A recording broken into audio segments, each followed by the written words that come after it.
रमजान का बबरकत महीना था और अली हर दिन कुछ नेक अमल करने की कोशिश कर रहा था। एक दिन जब वह अपने घर के करीब गली में खेल रहा था, उसने देखा कि एक बूढ़ा शख्स थका हुआ और परेशान बैठा है। उसके कपड़े पुराने और फटे हुए थे और वह लगातार आसमान की तरफ देखकर कुछ मांग रहा था। अली के दिल में रहम आया। उसने अपनी जेब में हाथ डाला जहां उसकी ईदी के चंद सिक्के मौजूद थे। उसने सोचा कि वह इन पैसों से अपनी पसंदीदा चॉकलेट खरीद सकता है, मगर फौरन उसे रमजान की वह बात याद आई जो उसकी अम्मी ने उसे सिखाई थी, जो किसी की मदद करता है अल्लाह उसे कई गुना ज्यादा अता करता है।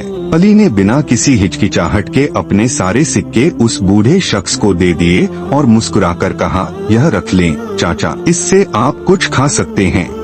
बूढ़े शख्स की आंखों में आंसू आ गए। उसने अली के सर पर हाथ रखा और कहा, बेटा, तुम्हारी नेकी की खुशबू जन्नत में जरूर जाएगी। अली खुशी खुशी घर वापस आ गया। रात को जब वह सोया तो उसने एक अजीब ख्वाब देखा। वह एक हसीन बाग में खड़ा था जहां हर तरफ खुशबू बिखरी हुई थी। रंग बिरंगे फूल, चमकदार नहरें और दरख्तों पर सुनहरी फल झूल रहे थे। अचानक उसे वही बूढ़ा शख्स नजर आया, मगर अब वह बहुत खुश और मुतमिन लग रहा था। उसने अली को देखा और कहा, यह जन्नत की खुशबू है बेटा, नेकी की खुशबू हमेशा जन्नत तक पहुंचती है। अली नींद में ही मुस्कुरा दिया। सुबह जब वह जागा तो उसका दिल रोशनी और खुशी से भरा हुआ था। उस दिन उसने सीखा कि जब हम किसी की मदद करते हैं तो अल्लाह हमें वह खुशियाँ अता करता है जो हमने कभी सोची भी नहीं होती। सबक: रमजान हमें सिखाता है कि सच्ची नेकी हमेशा जन्नत में लिखी जाती है। जो दूसरों की मदद करता है